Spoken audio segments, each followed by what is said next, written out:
Good evening sir. Good evening बेटा। नमस्कार sir. नमस्कार बेटा। Good evening sir. Good evening. Good evening sir. Good evening.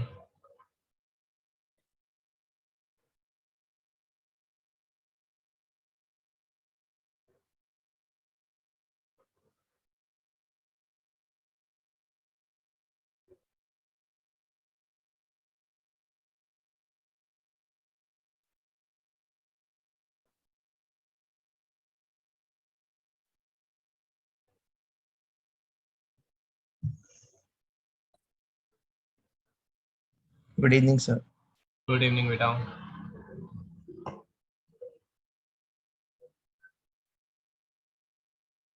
Sir आप इसके रिजल्ट्स कब पोस्ट करोगे? ग्रेविटेशन के yes sir. This is more of a practice है ना, so I want you to get more well versed than go for results. नहीं sir, मतलब evening sir. Socrative में भी मार्क्स विजिबल नहीं थे इसलिए। यस सर, इसलिए बोल रहा था। अच्छा, विजिबल नहीं थे। यस सर, वो अपने आप सबमिट हो गया था लास्ट क्वेश्चन तक के। आई will post it after quiz.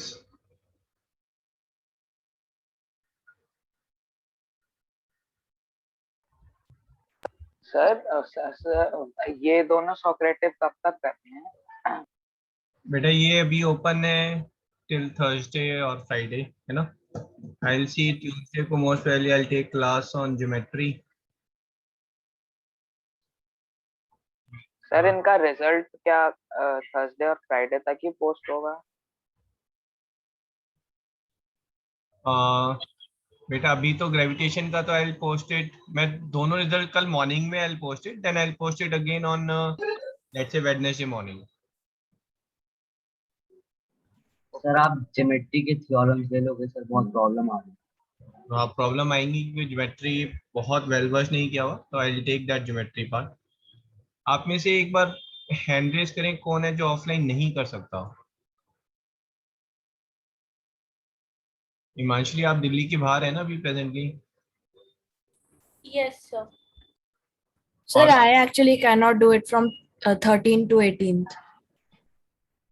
नहीं एक छोटा टेन्योर नहीं, आई एम लुकिंग फॉर वैसे इन जनरल। सिद्धांत आपका क्या कम्यूटिंग का इशू है? Yes sir.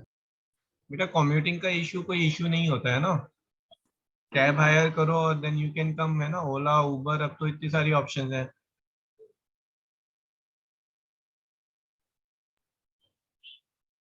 रियाना आप कहाँ रहते हैं? सर पालम। तो आप भी कम्यूट कर सकते हैं वंस इन अ व्हाइल ना। I am not talking about every day offline है ना, I am talking about let's say अगर हम संडे मॉर्निंग को क्लास रखें and then yes sir, full day weekends classes. पे तो मैं आ जाऊंगी, like I can like travel by my cycle also. Okay, तो सिद्धांत आप भी हैंड लोअर करें है ना, जो बिल्कुल ही एब्सोल्युटली नहीं कर सकते because they are out of station है ना। Tanvi Yes, sir. आप ऑफलाइन नहीं कर सकते ना? No, sir. Okay, yeah, so we have Tanvi is there who can't do it and Imanshri is there, two are there who can't do it. ठीक है, ठीक है। So besides online I am actually planning to start with offline also। ठीक है, offline will be more fun will be there है ना, and I don't want to miss that fun myself। ठीक है, बहुत रख ली precautions, let's do it. Rehan क्या बात है, आज आप आए हुए हैं? Yes sir. बेटा अभी आपने तो सीरीज रिलेट करके वापस आना। पिछली क्लास तो आपने बिल्कुल ही मिस की है हाँ जी ग्रेजुएशन सर। की, तो हाँ जी। मैं तो शायद उसकी रिकॉर्डिंग भी पोस्ट नहीं की अभी तक है ना, तो आपको आधी चीजें हाँ जी समझ में आएंगी है ना। Okay sir. सर जो लास्ट मैथ टेस्ट हुआ था उसकी सर रिकॉर्डिंग सेंड कर देना। लास्ट मैथ सर टेस्ट की 2 अक्टूबर को जो मैंने ली थी, हाँ मैंने पोस्ट की तो थी उसकी, नहीं पोस्ट की उसकी, नो पोस्ट सर। की है मैंने उसकी। नहीं नहीं नहीं अभिराज, एक बार चेक करना, बिकॉज आई क्लियरली रिकॉल आपने मुझसे मांगी थी अगले दिन, और उससे अगले दिन फिर मैंने पोस्ट की थी। चलो एक बार वापस चेक कर लेना ना, जो पोस्टेड एक में लोगे, मैं इसी में देख लेता हूँ मेरे पास। MAT MAT MAT test discussion में 2 व्यूज भी आए हैं बेटा। वो व्यूज कहाँ से आएंगे?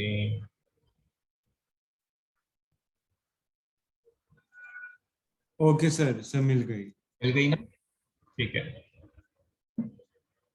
सर ग्रेविटेशन की क्विज आप कभी और डिस्कस कर सकते हो, मैंने अटेम्प्ट नहीं किया। नहीं, it's okay, perfectly okay, attempt नहीं किया ना, जो क्वेश्चन आएंगे उसी से आप बहुत कुछ सीखेंगे अभी। This is not to test anything है ना, this is just to get well versed है ना, क्या चल रहा है ग्रेविटेशन में, क्या है क्या नहीं है। ठीक है जी। Yes okay okay okay okay okay.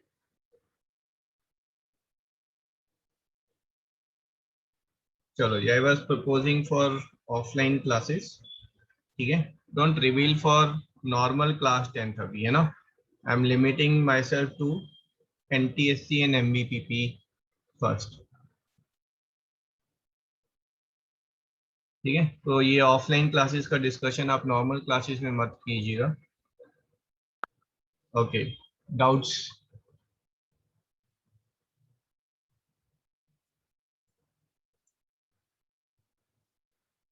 कौन सा क्वेश्चन बेटा? किसी ने अटेम्प्ट किया है या नहीं किया है? सर करा है। सर आगे के सर जो न्यूमेरिकल से सर उसमें प्रॉब्लम आ रही हाँ, कुछ भी पूछो, कोई भी डाउट पूछो, नंबर तो बताओ एटलीस्ट। Sir sir 7। 7।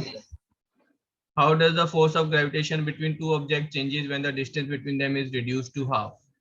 तो बेटा जो force of gravitation है that is inversely proportional to the distance का square है ना, not radius का square, it is a distance का square, right? So अगर आपका distance half हो गया है ना, समझिए इस चीज को, अगर distance half हो गया है तो जो force है that will become 4 times. 4 times, ठीक है। आप इसको ऐसे बोल सकते हैं F1 is R1, F2 is proportional to 1 by R2 का square. So I am getting F1 by F2 is equals to R2 का square by R1 का square. अब जो second distance है that is 1/4 of the first distance है ना, तो F1 by F2 is half of, तो R1 by 2 का square by R1 square. तो F1 by F2 is 1 by 4 and 4 times of F1 is equals to F2. So force will become 4 times. और नहीं तो वैसे 8th क्लास का concept है ना, इनवर्सली प्रोपोर्शनल है। इनवर्सली प्रोपोर्शनल है मींस कोई चीज अगर हाफ होती है तो दूसरी चीज डबल हो जाएगी, और ये इनवर्सली प्रोपोर्शनल में स्क्वायर आ रहा है, तो मतलब अगर डिस्टेंस हाफ होगा तो फोर्स 4 टाइम्स हो जाएगा, डिस्टेंस अगर 1/10 करेंगे तो फोर्स 100 टाइम्स हो जाएगा। Okay, which one? सर मेरा दूसरा क्वेश्चन था, आई गॉट कंफ्यूज्ड। अच्छा, no issues. 20th, ding ding ding ding,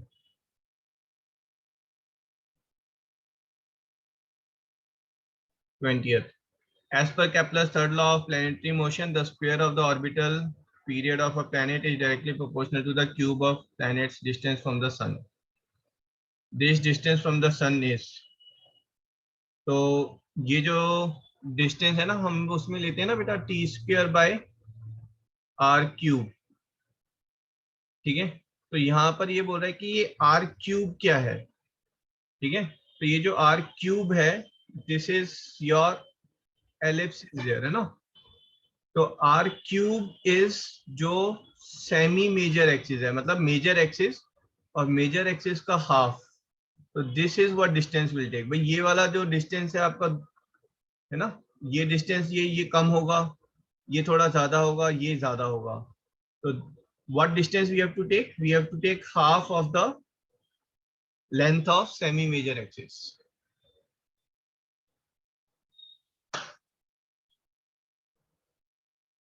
Okay, 41st question.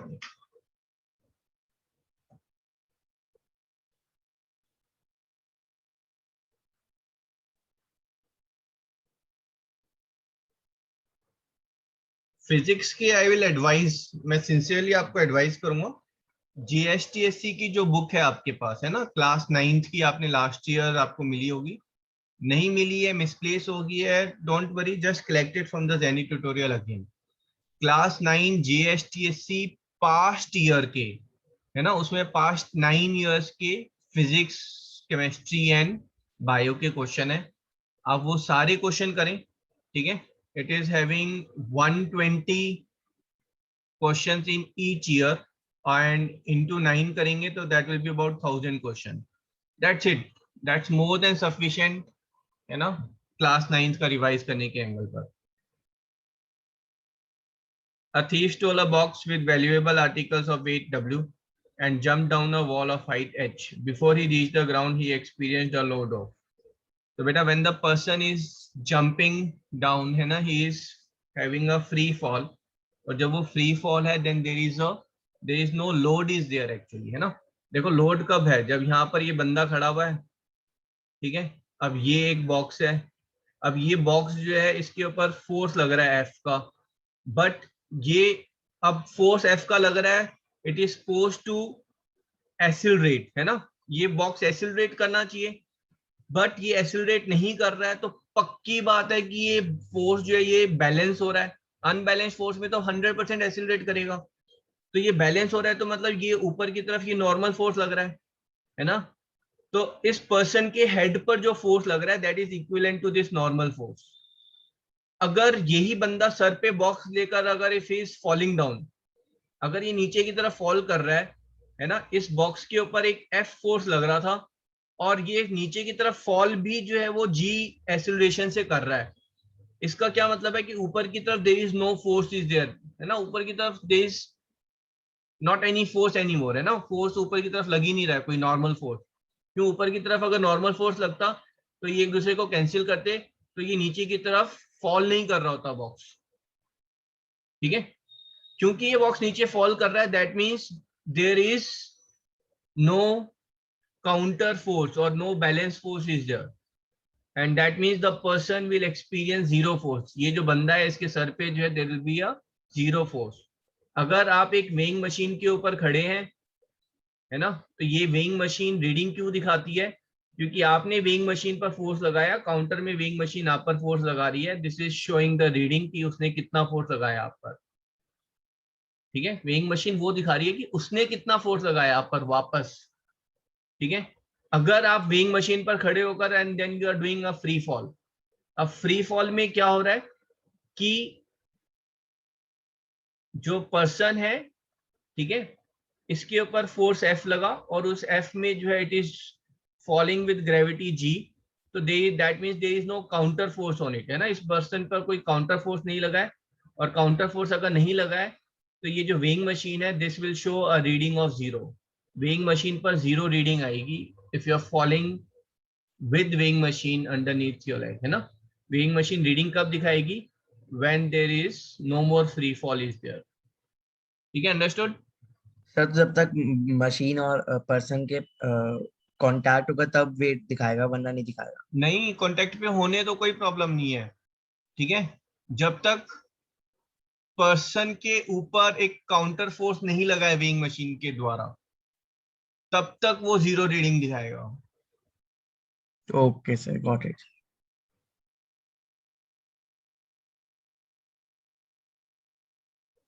Okay, which question, 73rd बताते जाना है ना।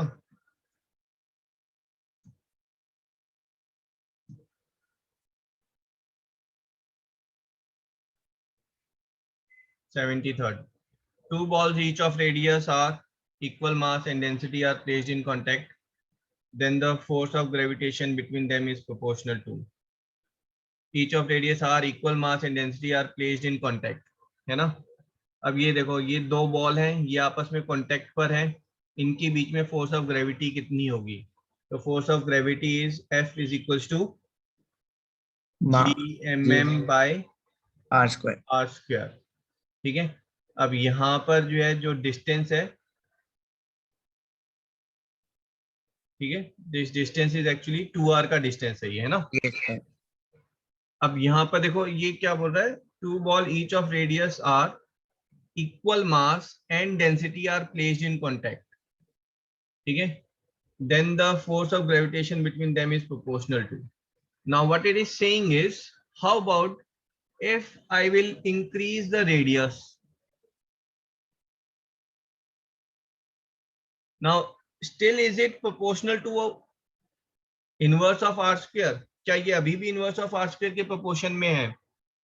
ठीक है? क्यों? क्योंकि हमारा यहाँ पर रेडियस तो हम बोल सकते हैं बढ़ गया है, बट साथ में ये मास भी तो बढ़ गया है. Yes sir.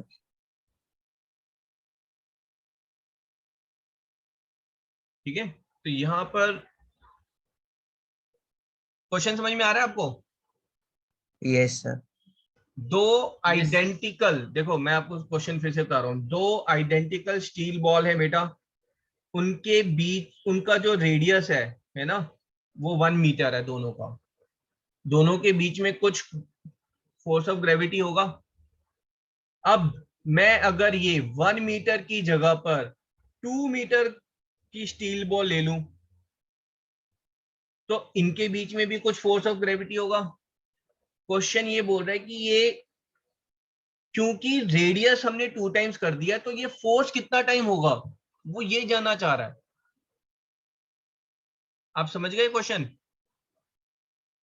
तो ऐसा नहीं है कि आपने खाली डिस्टेंस जो है वो बढ़ा दिया है, डबल कर दिया है, तो फोर्स जो है वो 1/4 हो जाएगा. नहीं, डिस्टेंस तो आपने डबल कर दिया, बट साथ में ये जो मास है ये तो इंक्रीज हो गया.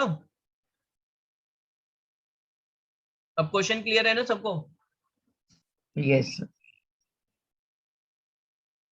यस ठीक है, तो यहां पर आप इंस्टेड ऑफ टेकिंग, है ना, आप जो फोर्स है, फोर्स इज g इंटू जो मास है बेटा, मास किसके इक्वल होगा? मास इज, अगर आपका डेंसिटी की बात करें, density is mass upon volume. ठीक है, तो mass is equal to density into volume, and volume is equal to 4/3 pi R cube. So this will be g into 4/3 pi into density into r cube. ये एक का मास है, दूसरे वाले का मास भी यही होगा, ये हमने कल किया था, है ना, इस टाइप का क्वेश्चन, अपॉन r स्क्वायर. तो यहाँ पर मेरे पास क्या आ रहा है? Force is equal to 4/3 pi density का square into g into r raise to power 4. तो force is proportional to r raise to power 4. यहाँ पर ये जो पार्ट है ये कांस्टेंट है. कहने का मतलब ये है कि अगर आपने स्टील बॉल का रेडियस 1 मीटर से 2 मीटर कर दिया, तो आपका जो फोर्स है बिटवीन दीज टू बॉडीज, इन दोनों बॉडीज के बीच का जो फोर्स है, दैट विल इंक्रीज 16 टाइम्स. वो 16 टाइम्स बन जाएगा. यस सर, तो ये अलग एक फॉर्मूला है, ये 4/3 पाई ना, हमने फॉर्मूला जो अलग से एक लिखा था वो g का लिखा था, है ना. g is 4/3 pi rho into g into rho, sorry into r, है ना, ये लिखा था हमने अलग से सर. कि नहीं, जो, हाँ जी, ये नहीं करा था सर. नहीं करा. क्या बात कर रहा हूँ? यार सर, कल करा था. डेंसिटी वाला क्या था अभिराज सर? किया था या नहीं किया था अभिराज? सर किया था. है ना, लास्ट में डेंसिटी का किया नहीं था? अच्छा सर, लास्ट में नहीं होगा. हाँ, फिर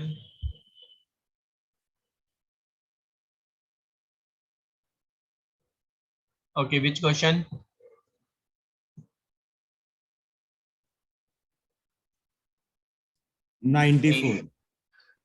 हाँ, एक 77 and 80. 77, 80 and 9, है ना, एक एक करके आ जाएंगे. 77, if a planet of given density were made larger, ना भाई, तुमने तो मिस ही किया डेंसिटी, तो कैसे उसको लेंगे अभी हम. 80th, a body is taken to a height nr from the surface of the earth. The ratio of the acceleration due to gravity of the on the surface to that of the altitude is. ठीक है, तो g dash, है ना, formula हमने क्या किया था? g dash by g, this is equals to R by R plus H whole square. r by r dash का स्क्वायर, है ना। आर डैश का मतलब क्या है, डिस्टेंस फ्रॉम द सेंटर, बात तो एक ही है ना। आर प्लस एच लिख लो या आर डैश लिख लो, उसको डिस्टेंस फ्रॉम द सेंटर है, ठीक है। Yes. तो a body is taken to a height nr from the surface of the earth. The ratio of the acceleration due to gravity on the surface to that of the altitude is, okay. तो यहाँ पर जो है आप जो distance है बेटा ये वाला nr है, तो इसका मतलब है total distance from the centre will be R plus N R. हाँ n+1r. So this is r upon n+1r का स्क्वायर, तो ये तो कैंसिल हो गए, ठीक है। सो g dash by g is 1/n+1 का स्क्वायर, या फिर g by g dash is n+1 का square. Okay, sir. 94.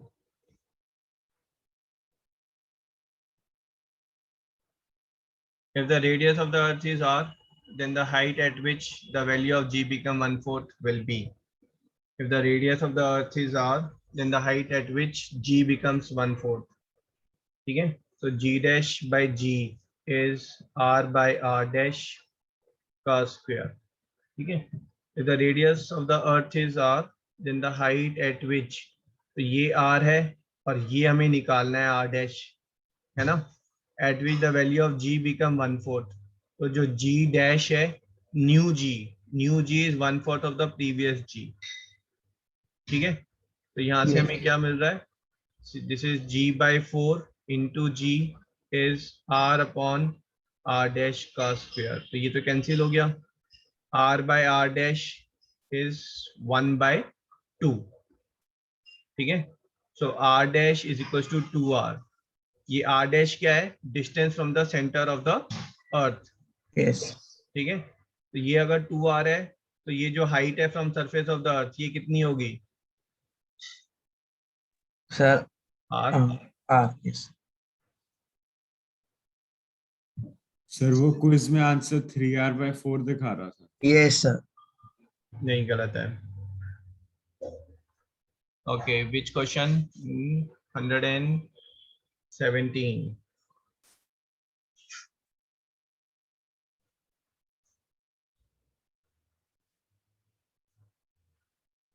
A satellite moves in a circle around the earth. The radius of this circle is equal to 1/2 of the radius of the moon's orbit. The satellite completes one revolution in, ठीक है। ये अर्थ है बेटा, ये moon है जो अर्थ के around circle मार रही है, ठीक है। The radius of the circle is equal to half the radius of the moon. तो यहाँ पर जो है एक और, अब हमें एक सैटेलाइट है और ये अर्थ के अराउंड ऐसे चक्कर मार रही है, ठीक है। तो ये मून है, ये सैटेलाइट है, ये अर्थ है। तो ये पूछ रहा है the satellite completes one revolution in, तो हमारे पास फॉर्मूला क्या है, t1 square by t2 square is r1 cube by r2 cube. t1 is 1 lunar month upon t2 square is, ठीक है। रेडियस इज हाफ बोल रहा है वो बेटा, तो रेडियस हाफ है मींस r2 जो है वो r1/2 है ना। तो ये हो जाएगा r1 अपॉन r1/2 का क्यूब। चेक करो यहाँ तक क्लियर है, Yes, sir. ठीक है ध्यान। जो बेटा जो बॉडी जो है रेवोल्यूशन सर्कुलेट कर रही है अराउंड द हेवनली बॉडी, तो हर वो बॉडी जो है वो इस रिलेशन को फॉलो करती है, time square is directly proportional to R cube. तो यहाँ पर आपके पास जो है क्या आ गया, 1/t2 square is 1/8, t2 is 64,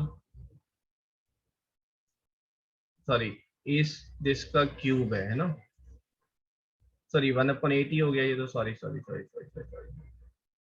तो t2 कितना हो गया, t2 is 2√2 of lunar month, यही हुआ ना।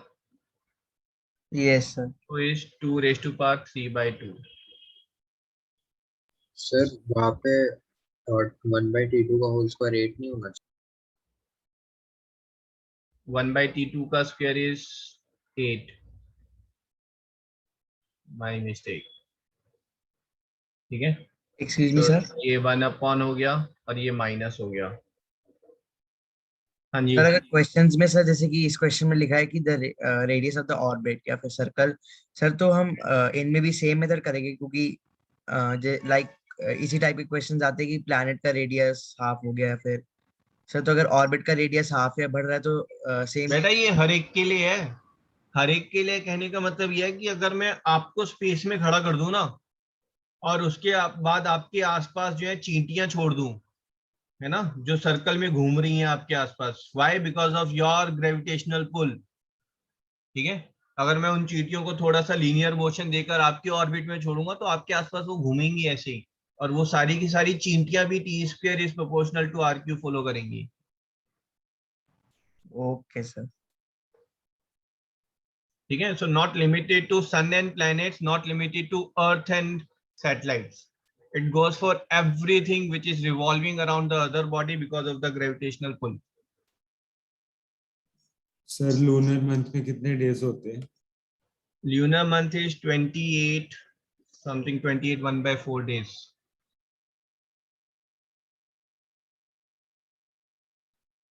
Question 118. In a new planet is, if a new planet is discovered rotating around the sun with an orbital radius double that of the earth, then what will be the time period? ठीक है, so again time period t1 square upon t2 square is equals to r1 cube by r2 cube. ठीक है, तो हमें ये निकालना है, t2 square निकालना है, t1 हमें पता है कि 1 ईयर है, अर्थ डे का हम बाद में देख लेंगे, पहले हम उसमें ही निकाल लेते हैं ईयर में, है ना। So 1 year by t2 square is equals to earth radius is doubled, तो डबल ऑफ द जिसका rotating around the sun with an orbital radius double that of the अर्थ।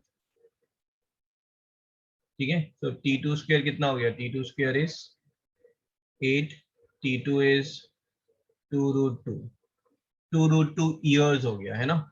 अब इसको आप मल्टीप्लाई कर लें, 2 into 1.41 into 365, that many days will come. ये तो बहुत क्लोज सॉरी बहुत क्लोज ऑप्शन सी हुई है। ठीक है, कैलकुलेशन इंटेंसिव हो गया ये। सर बीच में 4-5 थे जिसमें मतलब काफी लंबी वो थी कैलकुलेशन। Yes sir. ठीक है, any other question? Question number 9। Sir 119 119. A satellite moves around Earth in a circular orbit of radius r, making 1 revolution per day. A second satellite moving in a circular orbit, moves around the Earth once in 8 days. The radius of the orbit of the second satellite is. चलो जी, orbital velocity का formula क्या था? Root of G R. ठीक है, root of GR। लेकिन यहाँ पर ये टाइम पीरियड की बात कर रहा है ना। टाइम पीरियड का फॉर्मूला क्या है? टाइम पीरियड का फॉर्मूला बताया था मैंने आपको? नहीं सर। वैसे ये सिलेबस में होना नहीं चाहिए। सर इसमें केपलर लॉ नहीं लगा सकते? केपलर लॉ कैसे लगाओगे? यहाँ पर क्या गिवन है?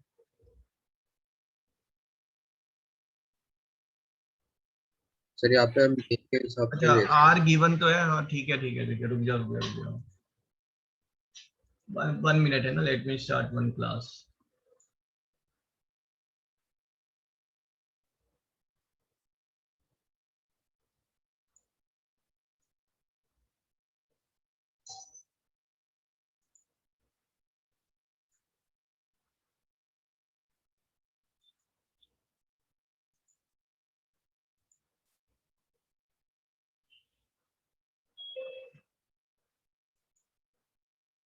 विजया, यस बेटा मैंने आपको को-होस्ट बनाया है ना। सर जब ज्वाइन करेंगे तो आप सर को को-होस्ट बना देना।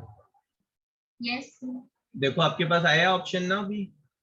यस ठीक है, ओके।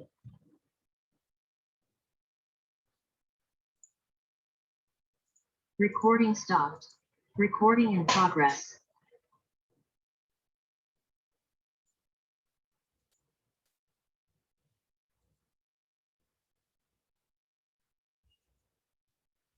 हाँ जी बेटा।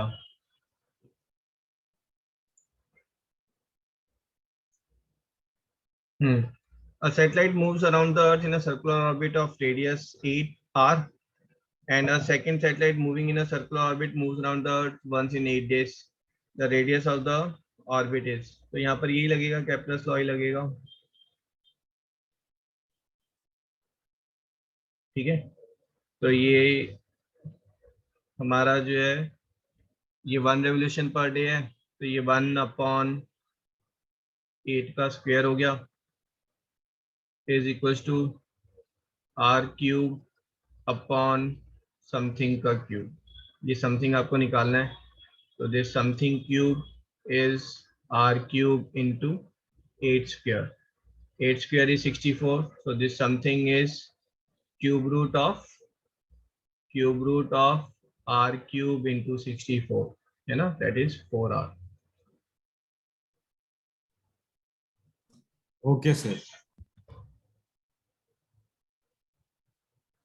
Done. Any other question? Sir, 97. 97. Sir हाँ जी, 7 8 टेस्ट अटेम्प्ट नहीं करा, अगर मेरे को बाद में डाउट आ सकता है तो मैं आपको व्हाट्सएप पे भेज सकता हूँ।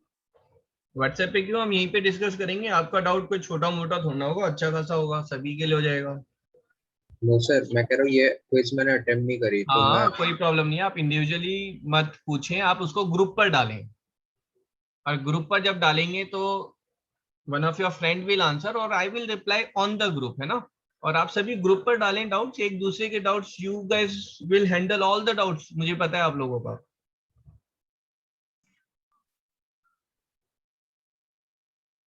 ठीक है, आप इसको कभी भी अटेम्प्ट, जब भी अटेम्प्ट कर रहे हैं उसके बाद आपको डाउट्स आ रहे हैं, just post it on the group, और नहीं तो मुझे इंडिविजुअली डाल दें, I reply back. So 2 planets have radii r1 and r2, density d1 d2, then the ratio of the acceleration due to gravity on them will be.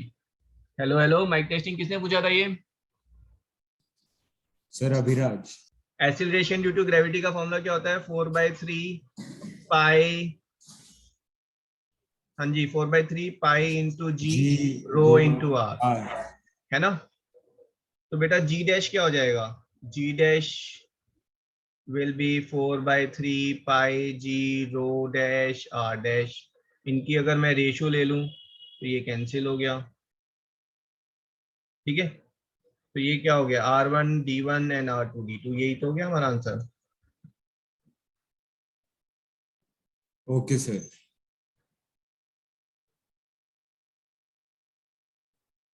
Any other question? No, sir. Okay.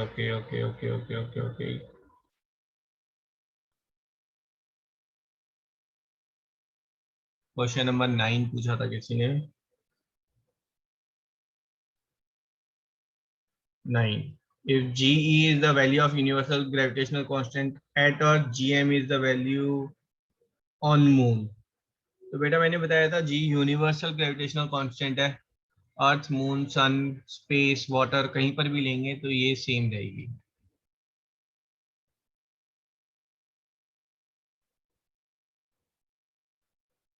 ठीक है जी, हो गया। क्या करेंगे, geometry वाले ले लें questions? Sir, gravitation ही continue कर लो. तो ग्रेविटेशन तो हो गया है, सर लॉज ऑफ मोशन। चलो फिजिक्स कंटिन्यू करते हैं।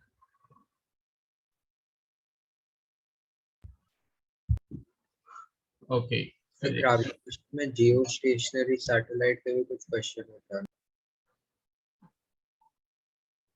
आता नहीं है जियो स्टेशनरी का, 36,000 किलोमीटर पे होता है, बस हाइट है ना, उतना याद रखें, उसके फालतू कुछ आता नहीं है। और वंस इन अ व्हाइल अगर कभी आ गया है तो फिर ग्रेविटेशनल पोटेंशियल एनर्जी, है ना, वंस इन अ व्हाइल उन पर भी क्वेश्चन आया हुआ है, तो फिर आप कितना जाएंगे डेप्थ में, है ना।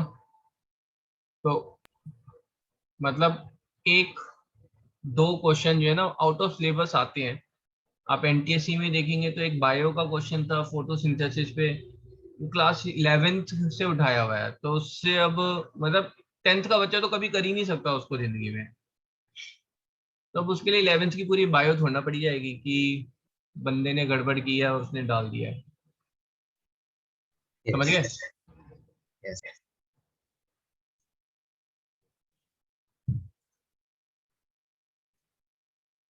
Physics, laws of motion. Okay, 1 minute.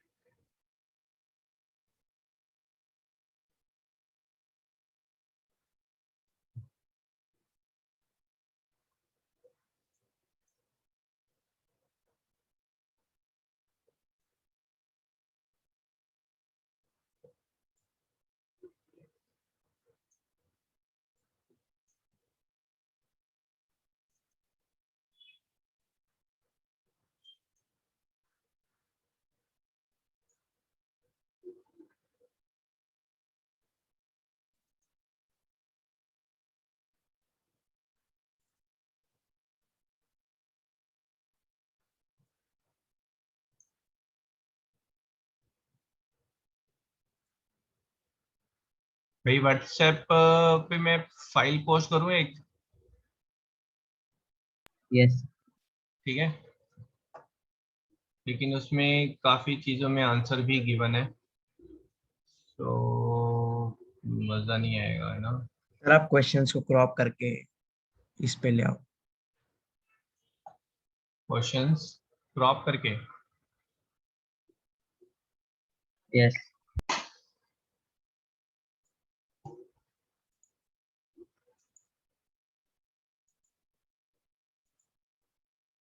1 minute.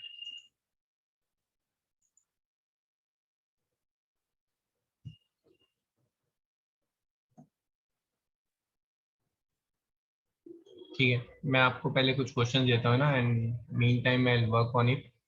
ठीक है, चलो जी, फर्स्ट क्वेश्चन।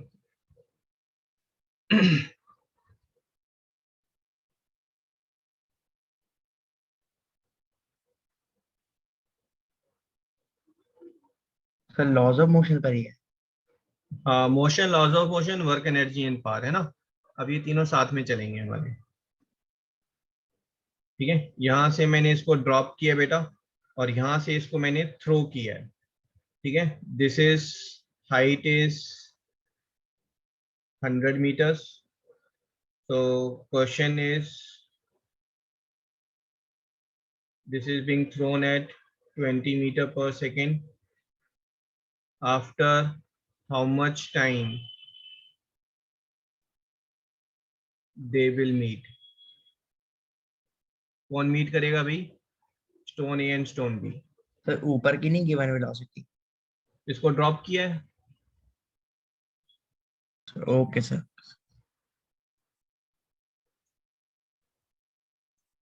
ग्रुप पे मैं मोशन के फॉर्मूलाज डाल रहा हूँ, और उसी को एक बार फिर डिस्कस भी कर लेंगे ना, थोड़े से एक्स्ट्रा हैं, प्लस यहाँ पर टेंशन वाले क्वेश्चन मैं ले लेता हूँ आप लोगों के साथ। ये motion, MVPP, NTSC, NTSC and this I open up. ठीक है भाई, फॉर्मूला शीट भी सब खोल लेना। इस क्वेश्चन के बाद पहले हम फॉर्मूलाज एक बार देखेंगे, हर फॉर्मूले का क्या मीनिंग है, क्या मतलब है उसका।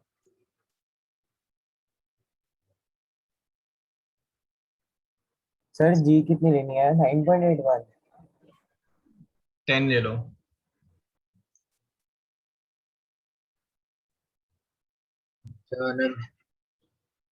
अभिराज मुझे ना रिमाइंड कराना, और आप नदीम भैया को रिमाइंड कराना कि मोशन के ग्राफ के क्वेश्चन सर ने कहा था, तो वो पोस्ट करेंगे पीडीएफ, है ना? तो नदीम भैया फिर उसको पोस्ट कर देंगे ग्रुप पर। Okay sir.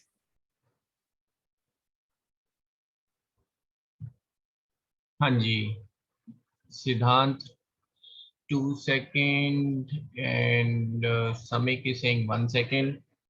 तो एक बार देख लेते हैं। तो यहाँ पर बेटा when they are approaching towards each other, तो दोनों की जो वेलोसिटी है वो एक दूसरे की तरफ जा रही है ना? इसी क्वेश्चन को आप एग्जैक्टली हॉरिजॉन्टल प्लेटफॉर्म पर लेकर आएंगे तो this person is just starting और ये बंदा इधर आ रहा है 20 मीटर पर सेकेंड से, ठीक है। अब इसमें प्रॉब्लम क्या आ रही है कि इस बंदे की वेलोसिटी इंक्रीज कर रही है और इसकी वेलोसिटी डिक्रीज कर रही है और इसकी वेलोसिटी इंक्रीज कर रही है, बट एग्जैक्टली सेम रेट पर कर रही है, isn't it? ठीक है, दोनों की कंबाइंड वेलोसिटी जो है वो 20 मीटर पर सेकेंड है। एक सेकेंड के बाद इसकी वेलोसिटी कुछ कम हो जाएगी और इसकी वेलोसिटी उतनी ही बढ़ जाएगी, isn't it? एक सेकेंड के बाद जो है जो स्टोन बी है उसकी वेलोसिटी 10 मीटर पर सेकेंड हो जाएगी, स्टोन ए की वेलोसिटी 10 मीटर पर सेकेंड हो जाएगी। उसके एक सेकेंड के बाद स्टोन बी जो है वो 0 हो जाएगा, स्टोन ए जो है वो 20 मीटर पर सेकेंड हो जाएगा। At any time their combined velocity is 20 metre पर सेकेंड। अगर उनकी कंबाइंड वेलोसिटी 20 मीटर पर सेकेंड है तो क्वेश्चन इज कि ये 100 मीटर का डिस्टेंस एट 20 मीटर पर सेकेंड कितनी देर में जो है वो कवर होगा। समझ में आ रहा है ये पॉइंट? Yes sir. है ना? तो आप क्या बोलेंगे? You will say distance is equals to speed into time. तो ये टाइम जो है ये 5 सेकेंड आ गया, ठीक है, बट ये आंसर गलत है। एक्सक्यूज मी सर, 5/2 हाँ जी sir, 2.5 sir time of ascent ले सकते हैं सर, U/G। एक मिनट, समझ Yes. क्या कह रहे हैं आप? सर टाइम ऑफ असेंट ले लेते हैं U/G। 2/G, yes. Time of ascent u by g। तो सर 20 बाय वो हो जाएगा 10. 10। तो 2 सेकंड उसको लगे पॉइंट बी से ए तक पहुंचने में, तो अच्छा, 1 सेकंड उसको लगा 0 पे पहुंचने के लिए। और ऊपर वाले को कितना लगा? तो सेम ही टाइम लगेगा, time of descent is equal to time of. But ये किसने कहा कि जब मैंने इसको ऊपर फेंका और उतनी ही देर में ये वाला नीचे आया? हो सकता है कि ये जो है आपका यहां से ऐसे टर्न कर गया हो और ये वाला भी पीछे से आ रहा है and then they are meeting. Okay sir. है ना? ऐसा तो नहीं है कहीं लिखा हुआ कि हेड ऑन पर ही मिलेंगे ये आपस में, है ना? ये आंसर गलत इसलिए है क्योंकि 4 सेकंड में ये जो स्टोन है ये अपनी जर्नी कंप्लीट करके वापस भी आ जाएगा। तो 5 सेकंड पर ये कैसे मिल सकते हैं? अगर यहाँ पर ये और नीचे जा रहा था तो ये 5 सेकंड पर आपस में मिलते, ठीक है। तो answer is they will never meet, ठीक है। मैं वापस इसी क्वेश्चन को ले रहा हूँ बेटा। अगर यहाँ पर मैंने इसको ऐसे लिया कि इस स्टोन को मैंने ऊपर फेंका है, ठीक है, एट 50 मीटर पर सेकेंड इस स्टोन को मैंने जस्ट ड्रॉप किया है, ठीक है। तो they are meeting at 100, distance is equal to speed into time. Distance is combined speed is 50 and time is t, so they will meet at 2 second. 2 second के बाद ये वाला जो स्टोन है ये ऊपर जा रहा था, it was going at speed of 30 metre पर सेकेंड, और ये जो स्टोन है ये नीचे आ रहा था एट स्पीड ऑफ 20 मीटर पर सेकेंड, और ये दोनों ने मुलाकात की। अगर मैं ये वाला क्लियर है ना आपको? सर हमने कंबाइंड स्पीड कैसे फाइंड की? कंबाइंड स्पीड बेटा, अगर मोशन जो है वो अपोजिट डायरेक्शन में होता है तो रिलेटिव स्पीड ऐड हो जाती है। रिलेटिव स्पीड इज सम, और मोशन जो है अगर डिफरेंट डायरेक्शन में होता है तो रिलेटिव स्पीड इज डिफरेंस।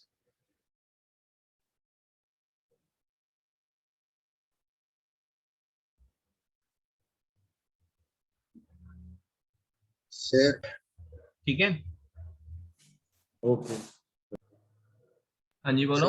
अगर मैं इसको डिस्टेंस पे स्पीड, मतलब जो सर आपने क्वेश्चन दिया था ड्रॉप किया और 20 मीटर की स्पीड, मीटर पर सेकंड की स्पीड से उछाला है उसको नीचे से, तो सर जो ऊपर वाला है वो सर पहले सेकंड में 10 कवर करेगा और दूसरे सेकंड तक वो 30 मीटर कवर करेगा। ना ना, पहले सेकंड में 5 मीटर, दूसरे सेकंड में 15 मीटर।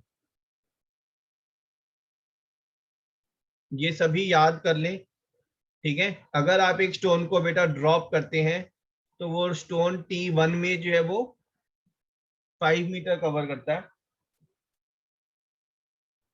T2 में जो है वो 15 मीटर कवर करता है, T3 में वो 25 मीटर कवर करता है, T4 में वो 35 मीटर कवर करता है।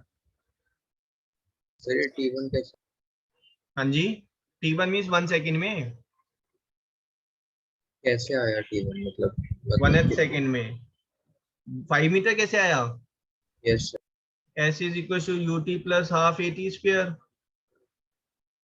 दिस इज 0 इनिशियली जब ड्रॉप किया था। सर तो सेकंड में T2 में 10-20 नहीं होना चाहिए 15 के बजाय? सेकंड में कितना कवर किया? सर बट फिर वो एक्सेलरेशन तो उसकी 10 की है ना। सेकंड में कितना कवर किया? मैं कह रहा हूँ अगर 1 सेकंड के बाद 5 मीटर था, 2 सेकंड के बाद उसका डिस्टेंस कितना था?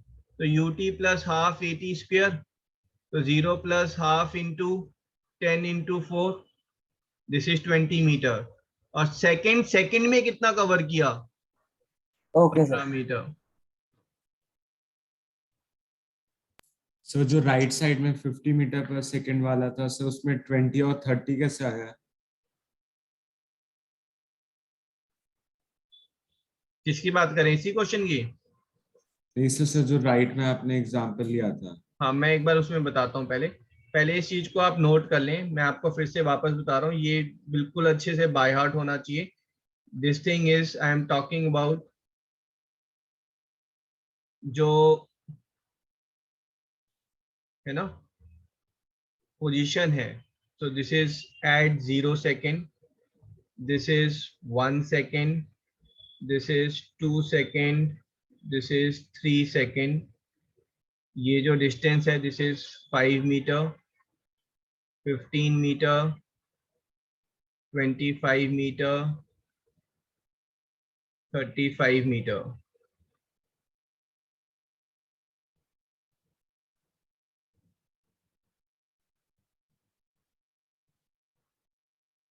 This is 4 second. ठीक है, यहाँ पर जो वेलोसिटी होगी 10 मीटर पर सेकेंड, 20 मीटर पर सेकेंड, 30 मीटर पर सेकेंड एंड 40 मीटर पर सेकेंड। जो कंबाइंड डिस्टेंस होगा that will be 5 meter, 20 meter, 45 meter, 80 metre. ठीक है, इसको याद करने की जरूरत नहीं है, सिर्फ ये क्योंकि ये बहुत इजीली अच्छे से याद हो जाता है। सर वो वेलोसिटी कैसे आई? वेलोसिटी एक्सीलरेशन 10 मीटर पर सेकंड स्क्वायर है। इसका क्या मतलब है कि मेरी वेलोसिटी एक्सीलरेशन इज 10 मीटर पर second square. This means my velocity is increasing at rate of 10 meter per second every second। Her second में अगर 10 मीटर पर सेकंड वेलोसिटी इंक्रीज कर रही है। Yes sir.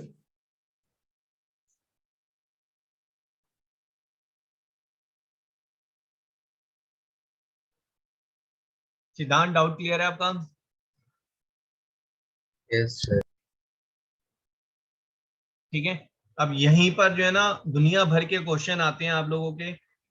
वो क्वेश्चन क्या होगा, एक बॉडी को हमने ड्रॉप किया है, find the ratio of distance covered in 4th second is to distance covered in 5th second. Answer क्या होगा? 9:7।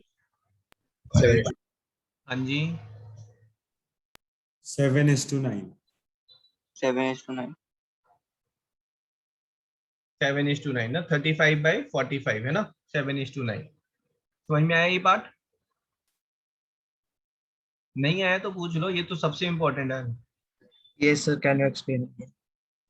हाँ जी, तो बेटा मैंने क्या पूछा, व्हाट इज द क्वेश्चन ही ले लो यहाँ पे, है ना।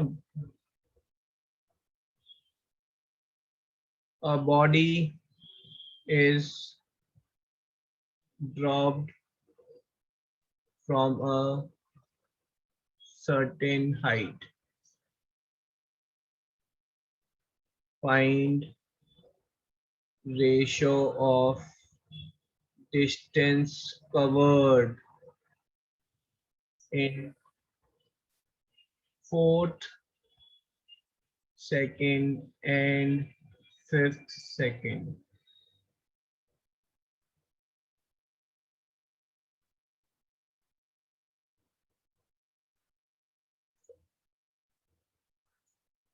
ठीक है, तो अभी हमने ऊपर क्या याद किया, हमने यही याद किया है कि फर्स्ट सेकंड में जो डिस्टेंस कवर्ड होगा, फर्स्ट सेकंड में वो 5 मीटर होगा, सेकंड सेकंड में जो डिस्टेंस कवर करेंगे वो 15 मीटर होगा, तो फोर्थ सेकंड में जो डिस्टेंस कवर करेंगे वो 35 मीटर होगा, और फिफ्थ सेकंड में जो डिस्टेंस कवर होगा वो 45 मीटर होगा। ओके सर, तो ये सारे फ्री फॉलिंग ऑब्जेक्ट्स के लिए सेम है? हाँ जी बिल्कुल। Okay sir, got it. Sir distance travel किस रेशियो में होगा? Distance travel will be in ratio of 5:15:25:45:45:55 and so on. So distance travel will be in ratio 1:3:5:7:9:11:13:15 and so on. इसने पूछा T4:T5, अगर ये पूछ लेता T3:T7 तो मेरा आंसर क्या होता? 5:13 यस है ना। अगर उसने पूछ लिया ratio of distance covered in first 3 second to next 3 second, answer फटाफट। 1:3। इम्प्रेसिव। कैसे किया विराज?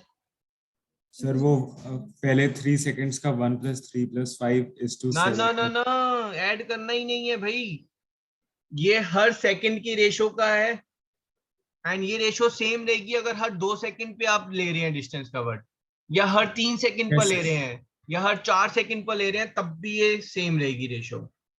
ठीक है, तो कहने का मतलब ये है कि एक एक सेकंड पर रेशो लेंगे, है ना। तो हमारे रेशो की 1, 3, 5, 7, 9, 11, 2-2 सेकंड पर अगर रेशो लेंगे तो रेशो क्या होगी? 1, 3, 5, 7, 9। 4-4 सेकंड पर लेंगे या 3 सेकंड पर रेशो लेंगे, सेम रहेगी। तो ये रेशो क्या है? ये एक एक सेकंड की नहीं है, ये इक्वल इंटरवल ऑफ टाइम पे है। अगर आपने इक्वल इंटरवल ऑफ टाइम लिया है तो रेशो विल रिमेन 1, 3, 5, 7, 9। अगर sir first 3 second to next 2 second हो जाता फिर अलग होता। हाँ, फिर जो अभिराज ने किया first 3 second to next 2 second add करके रेशो ले लो। Okay sir.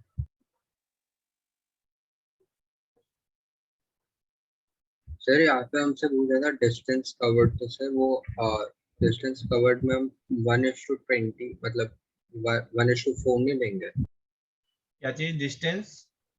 सर जैसे आपने ए पार्ट में लिखा find ratio of distance covered in 4th and 5th second, तो सर उसमें तो सर 1:4 नहीं होएगा? फर्स्ट 2 सेकंड्स का बोल रहा हूँ।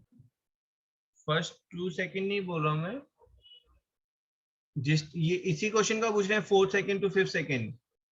सर सपोज मैंने उसे फर्स्ट एंड सेकंड कर दिया, तो सर वो 1:4 नहीं होना चाहिए ना, क्योंकि डिस्टेंस कवर्ड ना ना ना ना ना ना ना ना, distance covered in first second and first 2 second अगर होता तो 1:4 हो जाता, बट यहाँ पर क्या है? Distance covered in first second and second second, ठीक है ना, एंड 2 सेकंड्स नहीं है, एंड सेकंड सेकंड है,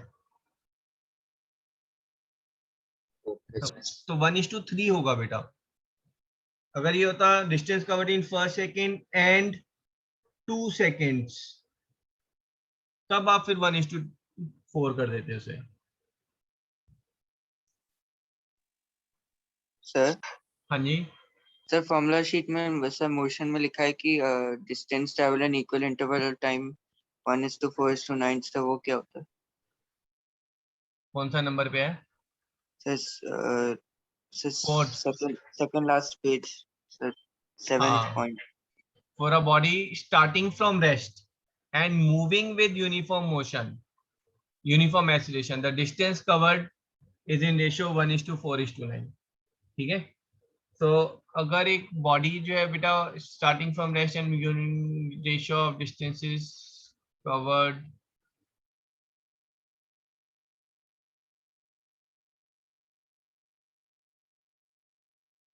जो रेशियो है, रेशियो की बात कर रहा है ना वो, ठीक है? तो अगर टोटल डिस्टेंस की बात कर रहा है वो यहाँ पर, तो ratio of distance covered is 5:20:45:80. तो 5 से डिवाइड कर दो, 1:4:9:16. तो 1 square is to 2 square is to 3 square is to 4 square. Okay ठीक है? रेशियो ऑफ टोटल डिस्टेंस की बात हो रही है वहां पे, उसकी रेशियो क्या होगी? सर वैसे जो आपने क्वेश्चन दिया था सर उसमें ऐड कर कर भी मतलब 1:3 आ रहा था। जो मैंने क्वेश्चन दिया था ये वाला? सर वो फर्स्ट, सर नीचे वाला जो अभी आपने लेटेस्ट दिया। यस हाँ, क्या कह रहे हैं आप? ऐड करके सर नीचे सर, नीचे सर जो वो आपने फर्स्ट, यस सर इसमें ऐड कर कर भी 1:3 आ रहा था। हाँ 1:3 आएगा। मैं तो ये कह रहा हूँ कि वो ऐड करने की जरूरत नहीं है, क्योंकि वो हमेशा 1:3 आएगा। समझ गए? Okay sir. मुझे बताओ, अगर मैं इन चारों को ऐड करूं और इन चारों को ऐड करूं तो रेशियो क्या आएगी? 1:3। 1:3। ठीक है? Okay sir got.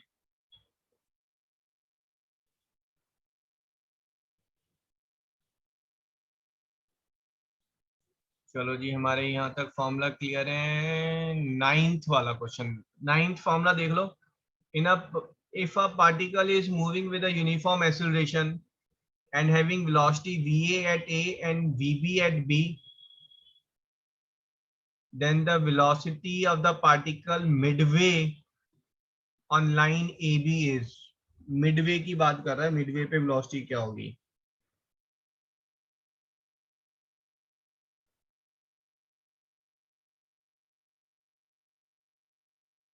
तो यहां से गाड़ी चली और जो गाड़ी चली उसकी स्पीड थी VA, दिस इज A, और यहां पर गाड़ी पहुंची तो दिस इज VB।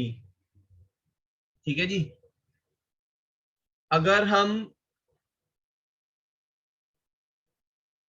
मिडवे की बात करें, ठीक है, यहां पर वो पूछ रहा है कि वेलोसिटी क्या होगी, तो ये AB और ये C, पॉइंट C पर वेलोसिटी क्या होगी? पॉइंट C पर वेलोसिटी जो है वो VA प्लस VB/2 नहीं होगी, है ना?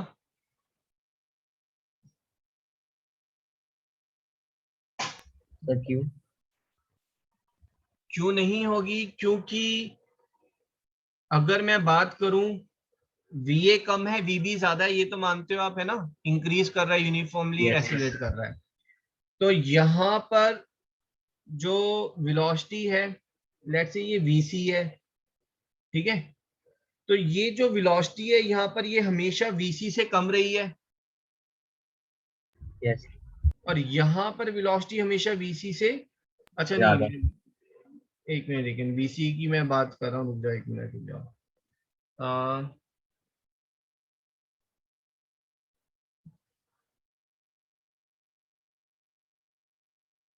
एक मिनट,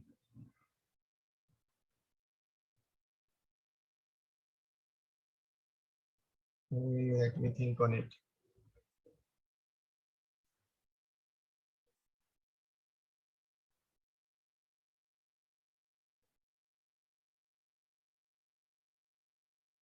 ओके, अगर मैं यहाँ पर VA प्लस VB/2 लेता हूँ बेटा, ठीक है, यूनिफॉर्मली एक्सीलरेट हुआ है, तो अगर ये मैं यहाँ पर टोटल जर्नी जो है वो 20 सेकंड में की है, मतलब तो ये मेरा जो है ये स्पीड जो है वो 10 सेकंड में अचीव हो गई होगी, हाफ ऑफ द स्पीड, और ये मैं 0 सेकंड की बात कर रहा हूँ जो मैंने शुरू किया था। यहाँ पर एग्री करते हो आप? Yes sir.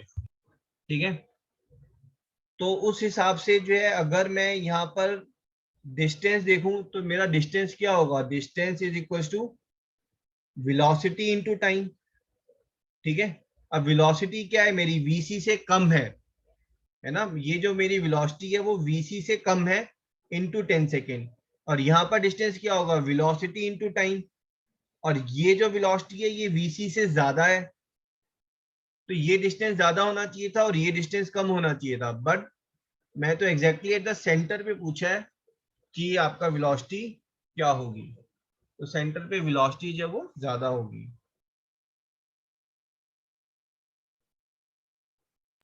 Okay sir.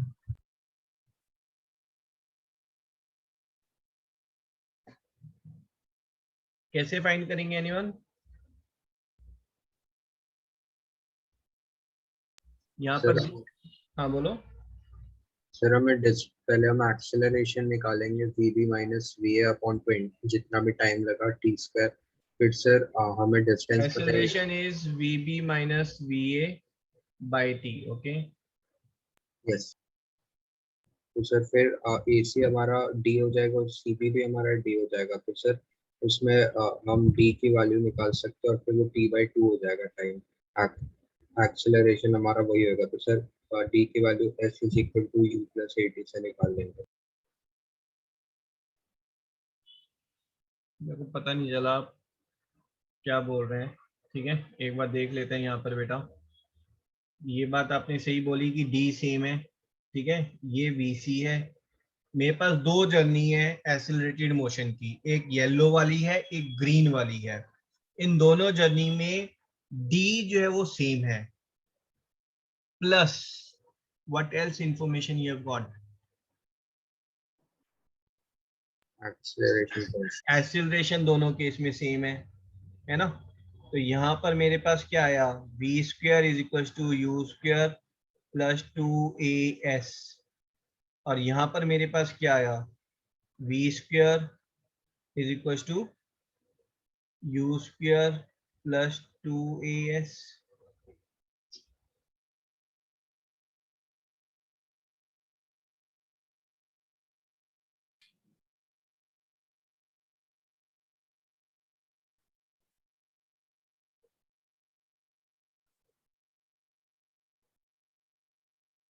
ये तो गड़बड़ हो रही है ना।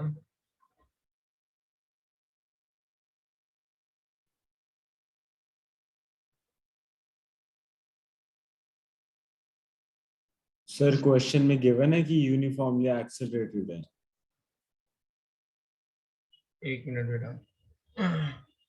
हाँ, if a particle is moving with uniform acceleration with velocity va at a and vb at b, then the velocity of particle midway on the line ab is।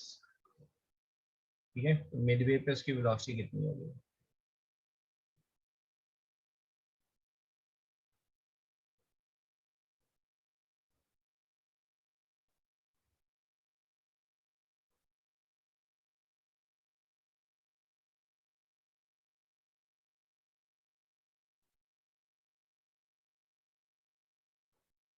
And we have got vb square is equals to va square plus 2a into s।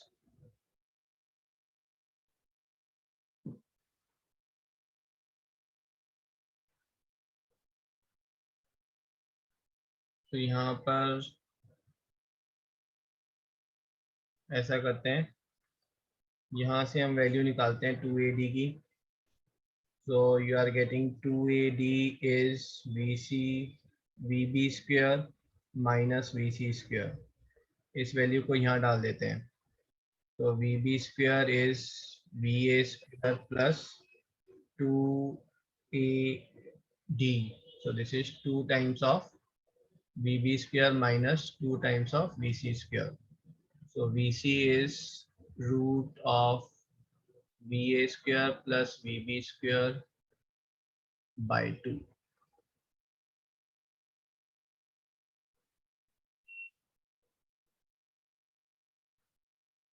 Check कर लो, ये as a direct question ही आता है, ठीक है, और बहुत ही famous question है ये। अगर जर्नी जो है वो आपका, वो ऐसे बोलेगा जर्नी मैंने 5 मीटर पर सेकेंड से शुरू की 10 मीटर पर सेकेंड पर, and I ended at 20 metre पर सेकेंड। सो मिड पॉइंट पर जो है वेलोसिटी कितनी होगी, तो मिड पॉइंट पर velocity will be square root of 10 square plus 20 square by 2।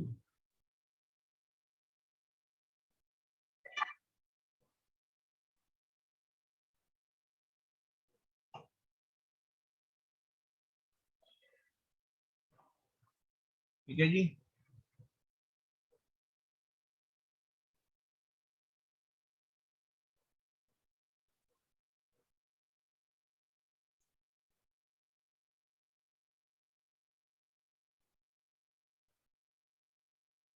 Yes. Page number 2 पर जो है वो आपका ट्रेजेक्ट्री का मोशन गिवन है, ठीक है, तो उसकी रिक्वायरमेंट नहीं है, ठीक है, उस पर क्वेश्चन नहीं आते हैं, ठीक है। प्रोजेक्टाइल मोशन गिवन है पेज नंबर 2 पर, ठीक है, तो उसके बेस पर क्वेश्चन नहीं आएंगे, उसको आप छोड़ सकते हैं।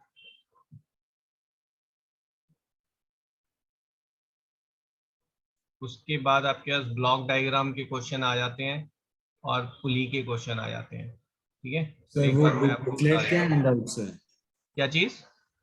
सर वो मोशन की बुकलेट के हैंडआउट्स है। मोशन की बुकलेट में भी, जो जीएसटीसी की बुकलेट है ना, उसमें है ये, मतलब नोट शायद ये गिवन है ना एवरीवन, होंगे जीएसटीसी वाली बुकलेट में होंगे ये फॉर्मूला, ठीक है। मैं अब मोशन के जो मैंने आपको पोस्ट किया अभी व्हाट्सएप पर, तो उसमें मैं देखकर आपको कुछ चीजें बता रहा हूँ। पेज नंबर 3 पर जो है, जो प्रोजेक्टाइल मोशन है पेज नंबर 3 पर, तो उस प्रोजेक्टाइल मोशन को आप कट कर सकते हैं, वो हमारे काम का नहीं है, ठीक है। उसके ऊपर जो चीजें हैं वो सारी काम की हैं, है ना, जिसमें ऑब्लिक प्रोजेक्शन करके लिखा हुआ है, तो उसको आप डिलीट कर सकते हैं। फिर ब्लॉक डायग्राम जो है ये हमारे काम का है, ब्लॉक डायग्राम आता है, तो एक बार हम ब्लॉक डायग्राम देख लेते हैं, ठीक है। और पुली आती है हमारे उसमें, है ना बेटा। जो फॉर्मूला है, बस ये फॉर्मूला आप F इक्वल्स टू एम में है, इसकी जगह पर आप फॉर्मूला याद करें, net force is equals to mass into acceleration, ठीक है। बस इतना सा काम है, और कोई काम नहीं है यहाँ पर। नेट फोर्स का मतलब है, अगर आप, पहले मैं आपको पुली से रिलेटेड मैं आपको बता देता हूँ। अगर मेरे पास यहाँ पर एक पुली है और यहाँ पर बेटा मेरे पास एक बॉक्स है, दिस बॉक्स इज 7 kg, और यहाँ पर एक है weight, this weight is 5 kg, ठीक है। सो अगर फ्रिक्शनलेस पुली है तो डेफिनेटली ये जो बॉक्स है ना, ये बॉक्स नीचे की तरफ मूव करेगा, करेगा या नहीं करेगा? Yes sir. और खाली मूव नहीं करेगा, ये एक्सेलरेट भी करेगा, ठीक है। This is going to accelerate down below. समझ गए यहाँ तक? अब ये इसके ऊपर अगर मैं फोर्स देखूं, इसके ऊपर जो फोर्स है, this force is mg 7 into g। यहाँ पर जो फोर्स लग रहा है बेटा, ये फोर्स क्या लग रहा है, 2 into g, sorry 5 into g, 5G। ठीक है। ये जो है इसके ऊपर ये टेंशन है, ठीक है। रोप के अंदर जो टेंशन है, that tension is same through out, पूरे उसमें ये टेंशन जो है ये सेम होगी। यहाँ पर पुली पर अगर देखेंगे तो ये टेंशन नीचे की तरफ होगी और ये टेंशन यहाँ पर नीचे की तरफ होगी, तो इस पे जो है ये टेंशन ऊपर की तरफ होगी 2T, और ये ऐसे ही नीचे की तरफ उसको खींचेगा 2T,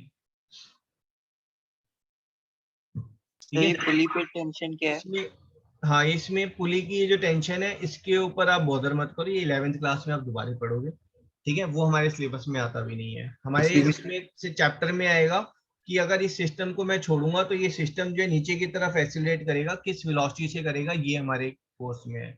हाँ जी बेटा। सर तो क्या दोनों रोप्स, अच्छा सर सॉरी सर, वो एक ही रोप है सर, मैं सोचा 2 रोप है। हाँ नहीं, एक ही रोप है,